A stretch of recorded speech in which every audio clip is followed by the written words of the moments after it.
Cet après-midi-là, le rire des enfants résonna plus fort que n'importe quel adieu. Ce n'était pas de la joie, ce n'était pas de la nervosité, c'était de la moquerie pure, de celle qui entre sous la peau et reste habiter la mémoire. Augusto Ferreira demeura immobile près du portail tenant la poignée de sa vieille valise, tandis que Clarisse essayait de garder le dos droit, comme si la dignité pouvait aussi servir d'abri. De l'autre côté du trottoir, Leonardo plaça la dernière boîte dans le coffre de la voiture et se tourna vers ses frères et sœurs avec un sourire qui ne correspondait pas au moment. « On va voir s'ils survivent sans nous, » dit-il, assez fort pour que les voisins l'entendent. Patricia rit la première, ajustant ses lunettes de soleil sur son visage. Marcella, le téléphone à la main, laissa échapper un rire bref, regardant ses parents comme on observe un problème enfin résolu. La voiture démarra juste après, laissant de la poussière sur les valises et un long silence dans la rue. Clarisse ferma les yeux pendant quelques secondes. Augusto ne pleura pas. Il suivit seulement le véhicule du regard jusqu'au coin de la rue, et lorsqu'il disparut, il serra doucement la main de son épouse. « Il pense que tout est fini », murmura Clarisse. Augusto inspira profondément. « Non, mon amour. Ils viennent seulement d'arriver au commencement de ce qu'ils ont choisi. » Personne dans cette rue simple n'imaginait que le couple, expulsé de sa propre maison, comme s'il était un vieux dérangement, portait dans la valise marron seulement quelques vêtements, et dans un dossier noir caché sous les manteaux, des documents capables de changer le destin de toute la famille. Pendant 42 ans, Augusto avait gardé un secret avec la patience d'un agriculteur qui plante dans une terre sèche en attendant la bonne pluie. La fortune n'apparaissait pas dans ses vêtements, ni dans la voiture qu'il n'avait jamais achetée, ni dans les voyages qu'il avait refusés. Elle apparaissait seulement dans les relevés, les contrats et les biens commerciaux enregistrés en silence, loin des yeux des enfants. Mais avant ce trottoir, avant cette phrase cruelle, il y eut une réunion. 3 jours plus tôt, Augusto et Clarisse étaient assis dans le salon de la maison où ils avaient élevé Leonardo, Patricia et Marcella. Le rideau beige bougeait doucement, et l'horloge murale faisait le même bruit que d'habitude, même si tout là semblait différent. Le vieux canapé gardait encore des marques d'enfance, de fêtes et de nuits de conversation, mais les enfants ne regardaient plus cet endroit comme un foyer. Ils le regardaient comme une opportunité. Leonardo, l'aîné, se tenait debout devant ses parents, portant une chemise élégante et une expression de cadre supérieur. Patricia était assise dans le fauteuil, les jambes croisées, agitée. Marcella resta près de la fenêtre, répondant à des messages comme si sa simple présence était une faveur. « Papa, maman, nous devons être pratiques, » commença Leonardo. « La maison est devenue trop grande pour vous. L'entretien pèse, les médicaments ont augmenté, tout exige de l'organisation. » Clarisse fronça les sourcils. « De l'organisation pourquoi, mon fils ? » « Pour vendre, » répondit rapidement Patricia comme quelqu'un qui voulait arracher un pansement d'un seul coup. « La maison a pris de la valeur. Il y a un acheteur intéressé. On peut partager la somme et vous installer dans une résidence confortable. » Augusto mit du temps à réagir, non par manque de réponse, mais parce qu'il voulait entendre jusqu'où ils iraient. Cet homme simple, aux cheveux blancs et aux mains marquées, savait calculer le silence mieux que beaucoup de gens ne calculaient l'argent. « Vous voulez vendre notre maison sans nous demander notre avis ?» dit-il. Leonardo poussa un soupir impatient. « Papa, ne transforme pas ça en drame. Nous essayons de vous aider. »« Aider ?» répéta Clarisse. « Aider, ce serait demander si nous allons bien, pas décider de notre avenir dans une conversation entre vous. » Marcella leva enfin les yeux de son téléphone. « Maman, avec tout le respect, vous ne comprenez plus certaines choses. La vie est devenue chère. Nous aussi, nous avons des problèmes. On ne peut pas continuer à tout porter. »« Porter ?» demanda Augusto lentement. Patricia détourna le regard, mais Leonardo conserva sa posture. « C'est seulement une façon de parler. Vous dépendez de nous plus que vous ne le pensez. » Clarisse posa la main sur sa poitrine, comme si le mot « dépendait » avait touché une vieille blessure. Elle se souvint des nuits blanches, où elle cousait des vêtements pour payer les fournitures scolaires, des dimanches où Augusto ouvrait la quincaillerie, des économies faites en silence pour que les enfants étudient dans les meilleurs cours. Elle ne dit rien. Elle regarda seulement chacun d'eux. Leonardo continua, trop sûr de lui pour percevoir sa propre dureté. « La décision est prise. L'acheteur signe dans quelques jours. Ce sera mieux. »« Mieux pour tous ou mieux pour vous ?» demanda Augusto. Marcella souffla d'agacement. Toujours ça. Vous croyez que tout est de l'ingratitude. Mais personne ici n'est un enfant. Vous avez déjà assez vécu dans cette maison. La phrase changea l'air de la pièce. Clarisse serra le bord du canapé. Augusto se leva lentement, non pour intimider, mais pour rappeler à ses enfants qu'il était encore entier. « J'ai travaillé toute ma vie pour que vous n'ayez jamais à ressentir la honte de demander quoi que ce soit, dit-il. Et aujourd'hui vous êtes ici, pressés de nous retirer du seul endroit où nous gardons encore nos souvenirs. » Patricia tenta d'adoucir les choses. « Papa, ce n'est pas vous retirer, c'est réorganiser. Vous serez bien pris en charge. Il existe de beaux endroits, avec un jardin, des infirmiers, des activités. » Clarisse sourit sans joie. Un bel endroit ne remplace pas le respect.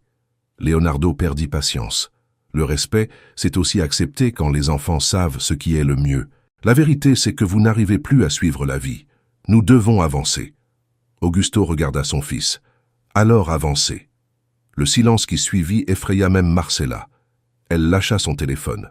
« Comment ça ?» demanda Leonardo. « Avancez, » répéta Augusto. « Si notre présence pèse autant, nous ne retiendrons personne. » Clarisse se tourna vers son mari, surprise, mais elle vit dans ses yeux une calme ancien, familier.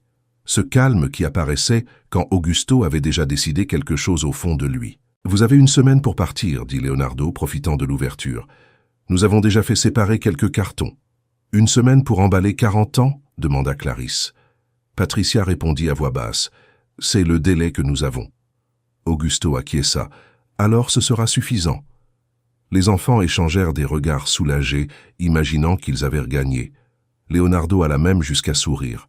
« Je suis content que vous ayez compris.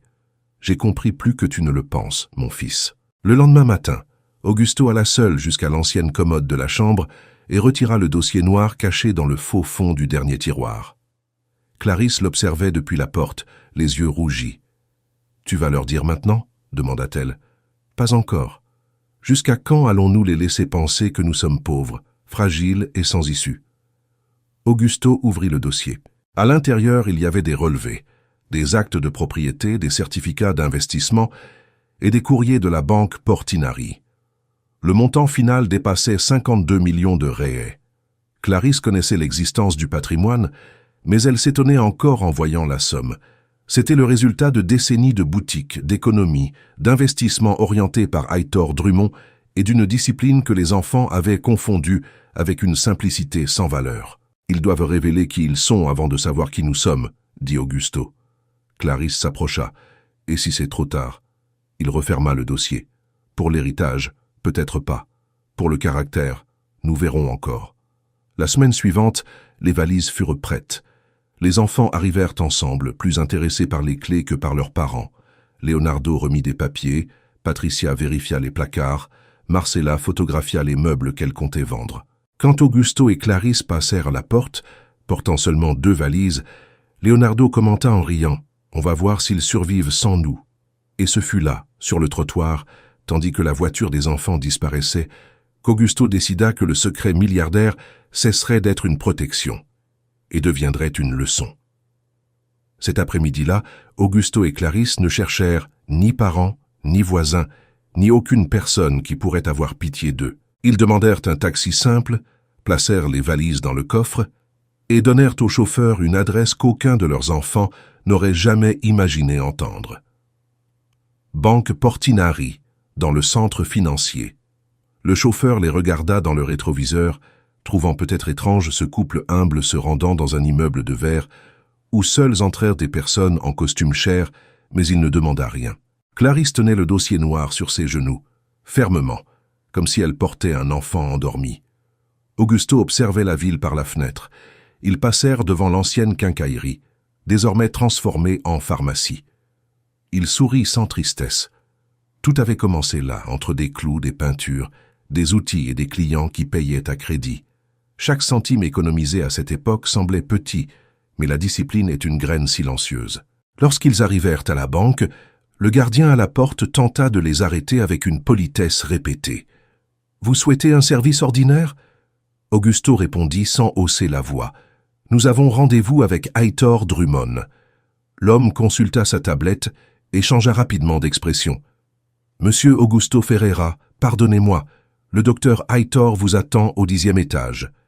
Clarisse respira lentement. Ce respect soudain ne l'impressionnait pas. Il confirmait seulement à quel point le monde confondait apparence et valeur. Ils montèrent dans un ascenseur privé. Les portes s'ouvrirent sur une grande salle, avec d'immenses fenêtres et un sol brillant.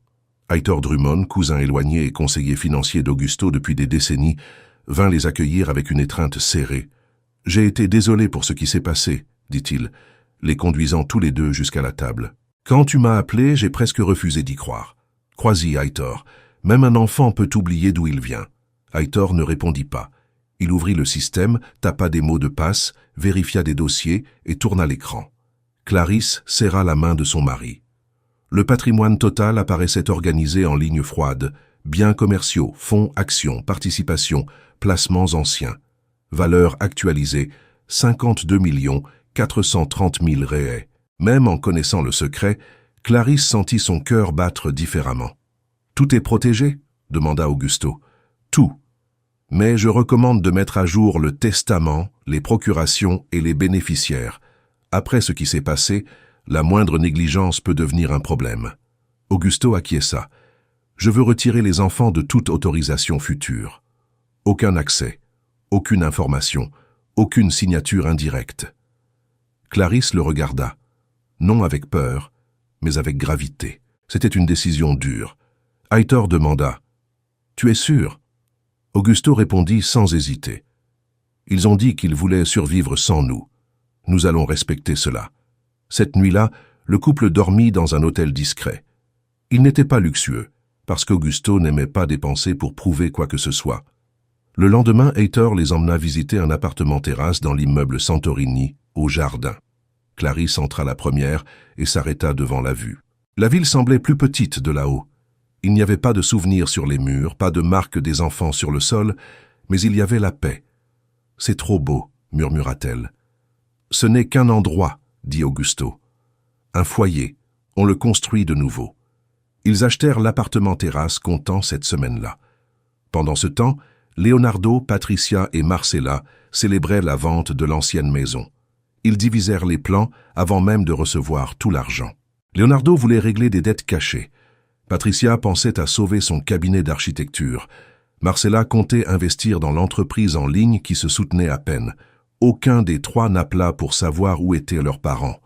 Aucun ne demanda s'ils avaient à manger, dormi ou trouvé un abri. 10 jours plus tard, une lettre recommandée arriva à l'adresse de la maison vendue.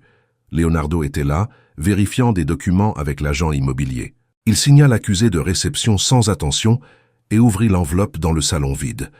Le papier portait l'entête du notariat et un langage formel. « Monsieur Leonardo Ferreira, nous vous informons d'une modification des dispositions patrimoniales relatives aux biens d'Augusto Ferreira et Clarisse Mendes Ferreira. » Il fronça les sourcils. « Dispositions patrimoniales ?»